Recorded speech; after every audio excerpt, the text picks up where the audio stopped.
Hey guys, it's Andrew, and notice the fact that we are entering into the dining room now. Remember in the last episode we gathered some glowworms to help our girlfriend out, but you hear the burping and whatnot. We're about to enter into a room with a number of different enemies, and so it's best that you use these two pots to grab yourself some energy. That's a boost of 10% or 10 health, which will help. Notice that creature right there. We're going to get a better look at him a little bit later on. Terrible thing to have to fight against. And then this little guy we'll get to see a little bit later on as well. So a lot of the pictures that you see are actual characters that you'll meet or see in some form or fashion in the game. And there's nothing over there. But we enter into the dining room, and Ansem Pete the Pirate, who has a rare tome sitting beside him, and some skeletons with birthday cake, thinks that we're going to steal his food. Now, honestly, if there was a rotting zombie eating a bunch of food, the last thing I would want is what he's eating.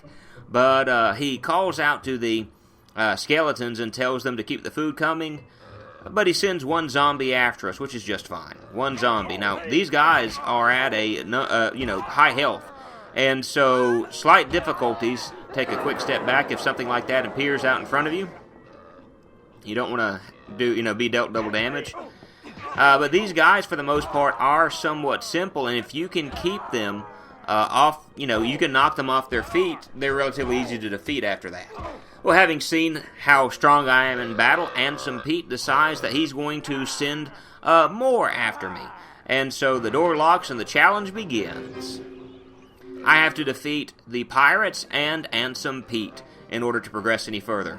But again, there's some health that's around here, and I've got these three guys that are attacking me, and they will hit you some if you're not careful. But just grab yourself a giant ham and start swinging. It does like 5 health from them, and so that helps do a little bit of damage. What little bit you can whittle away will help you out a whole lot. So just kind of move around. You'll also notice there's hamburgers that you can attack with. Those would be like the bottles of champagne that I have here that are throwable items. And for some reason, as always, I always miss the first throw.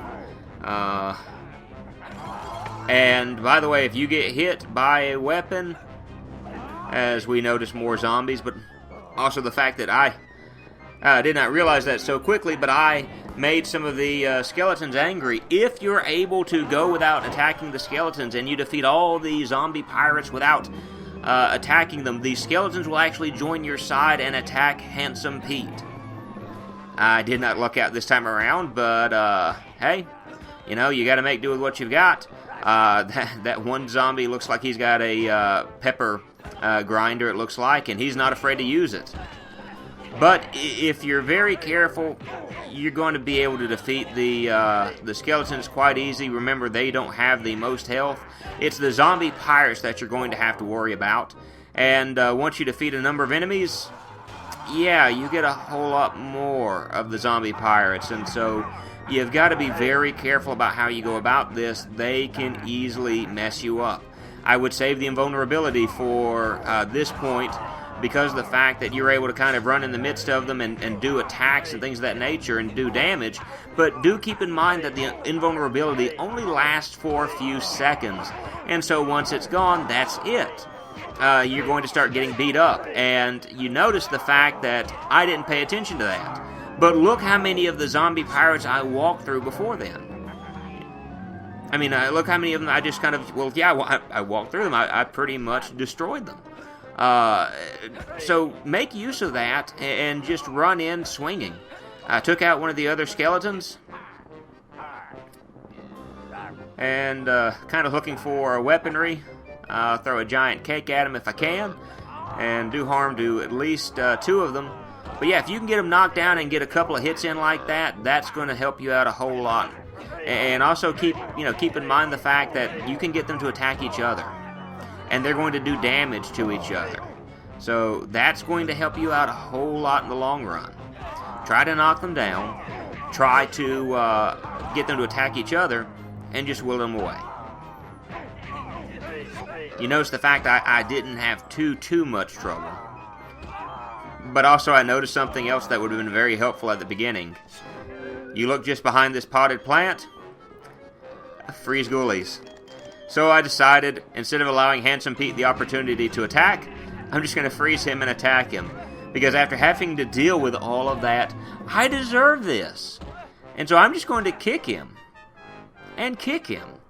And see if maybe I can get him to fly into me. But I was not able to do so. I kind of misjudged it, and he only went so far. But we're done with the challenge now. I decided to walk off with some Chardonnay bottles because of the fact a challenge like that just might drive you to drinking. But there's a guy that's in there that's held captive at the moment. More health than those pots if you need it. Can't really help this guy out at the moment, but we'll just do what we can. And from there we enter back into the embassy ballroom, and so, yeah, we have to deal with that. Make sure that there's nothing important in there. There's an energy boost and absolutely nothing. But, like I mentioned, you might want to go ahead and grab yourself a piece of weaponry, because it's either that or maybe a potted plant, because you've got to make your way through this room once again without disturbing the zombies or the skeletons. And if you are not able to do so, you have to fight them all. And so, they're relatively easy to miss if you're paying attention. Just, the only big thing is that skeleton will move back and forth. And so if you're not paying attention, he will hit you. Once again, we are visited by Slimer's little cousin. Very easy code to get past, and nothing real hard to deal with. He goes back up and leaves us alone, and we're basically done for this room. Only thing we're going to do is we're going to grab the rare tome, which is over here. There are about 2 haunted chairs that are out in the open, but they're really nothing to worry about, and so, you know, there they are. I wouldn't really pay a whole lot of attention to them, but, you know, there we go. From there, we exit out of this room, and we enter back into the lower corridor. So, we'll head back over that way and see what all we've got going for us. Here in the lower corridor, if I remember correctly, we have kind of a change in health. Yeah, we're down to 5 health now. And rare tomes right there in the corner. Pick up the chair, and we should have ninja imps. Now, for some reason, I decided to kill or try to kill these guys because I thought that there might be a challenge or something in this room, but I'd forgotten that there isn't. But yeah, when you're scared, they can attack you, and so that's kind of cheap shots on their part, but they got me down to 2 health. So just kind of be careful. We go back to the scullery, and in a moment we will be dealing with another challenge. As you can see, the Grim Reaper looking, stars over his head. So you want to leave that alone for the moment, just in case.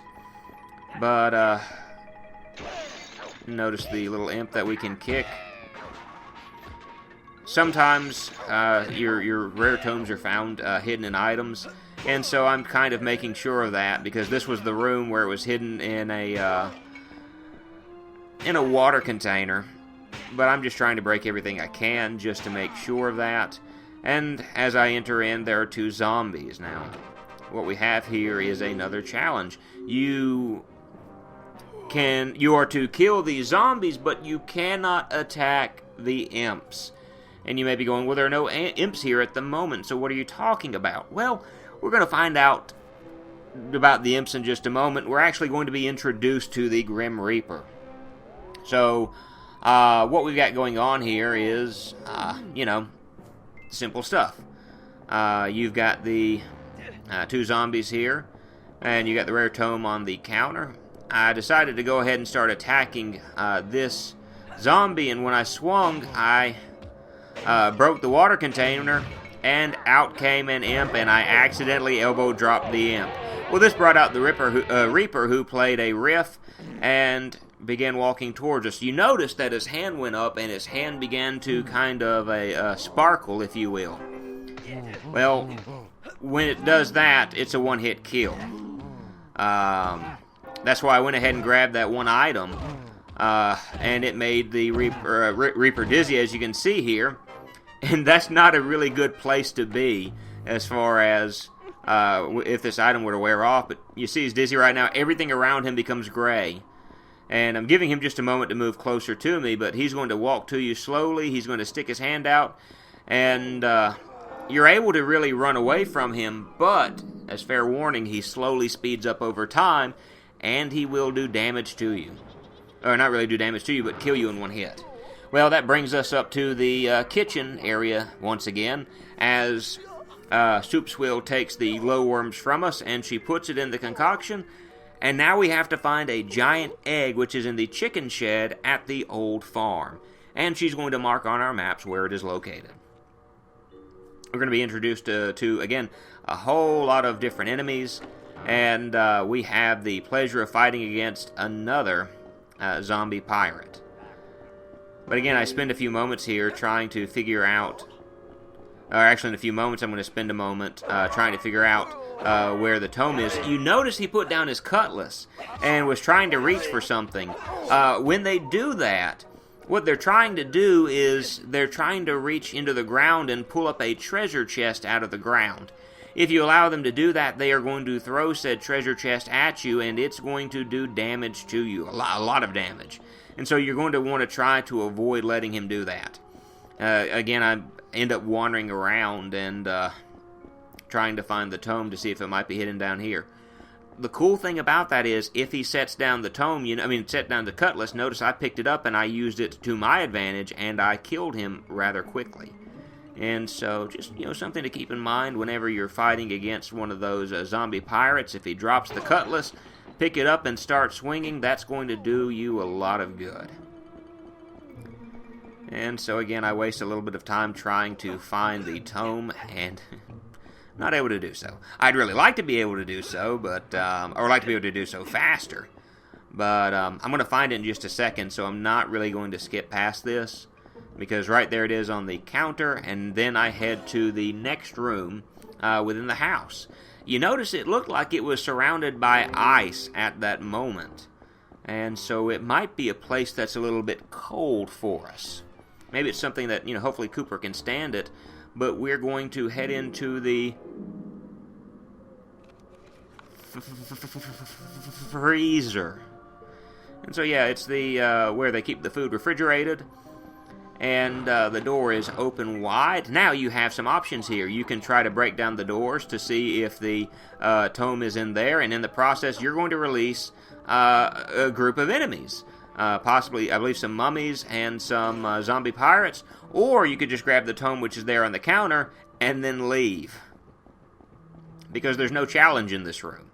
And so if there's no challenge in the room, there's no point in fighting the enemies. And so that brings us now to the next section, the garbage pile. Or the garbage dump, rather the garbage yard. I can't get it right the first or the second time. This is going to have one of the easier challenges that you'll see. Grab this shovel because you're going to need it in just a moment. And I know there are a lot of weapons that are scattered about, but if it's right there in front of you, you might as well take it. So we walk into this area, the door shuts, and we have another challenge. You notice it has the idea of weaponry. We cannot attack these creatures with our fists. If we do so, the Reaper comes, and he appears and he attacks us. And so, that's why I say go ahead and have the shovel in hand, because it'll do you some good. And I missed the tome. I saw the tome right in front of me and skipped past it. But here I am, I'm just attacking these little guys and taking a step back, because I didn't recognize that was going to attack me. But, these guys are really easy to kill with the weaponry like that. You just go up there, swing, and they're gone. The problem is, you don't want to do like I did. I forgot what I was doing, and so I attacked them. And I hope that maybe I could get a whole bunch of them near me, and you can swing that around. And as soon as I did that, yeah, more spiders. And you'll see a new attack that they're doing. They're shooting webbing all across the ground, and as you'll see in just a moment, that slows you down, and if you've messed up like I did, the Reaper takes you out. So what we're going to do is we're going to skip ahead to where I actually got this right. And we're back. I want to go ahead and show this for purposes just to help out. There's some mini Cooper and that's what I'm going to call it from now on, is Mini Cooper, soup cans. And what that does is that's going to send a miniaturized version of you out to attack the enemies, which is good and helpful to you. Be careful, they can hit you and you can hit them, so keep that in mind. In fact, I think I'm going to do a once-over on on one of the little Coopers, and it's going to kill him a little bit later on, but you got all these spiders that come out here, and they're wanting to attack and to kill you. If you can dodge around them for a few moments, you can use this dumpster to your advantage. They didn't really kill as many as I would have liked to have, but at least this time I remember that I needed to attack with weaponry, because I failed one other time before because I really wasn't thinking. I just went, oh, hey, look, spiders, and then, you know, killed them. But as long as you can remember to grab weapons, you'll be fine. You know, right here I've got, you know, one left. I'd really like to kill the spider and be done with it, but I can't because I'm afraid of the Grim Reaper. But, you know, throw a chair, throw a garbage can, something of that nature, and they're rather quick to defeat. So, but we're done with the garbage yard, and from there we move on to the next section. We move out towards the woodshed, and also while we're there, we are treated to a brand new enemy that we'll talk about soon. But we ended up returning bringing the glowworm to Moss Soup's will. We ended up being told that we needed to find a giant egg in the chicken coop, and we also needed to, well, not die as much as we did. We failed twice, although we did get introduced to the Grim Reaper. But what we're going to do is we're going to continue in the woodshed next time, as we continue to find the ingredients needed for our girlfriend, and I hope that you will be willing to join me next time as we continue through this. And so I hope you all have a great day, and we'll talk to you later. Bye.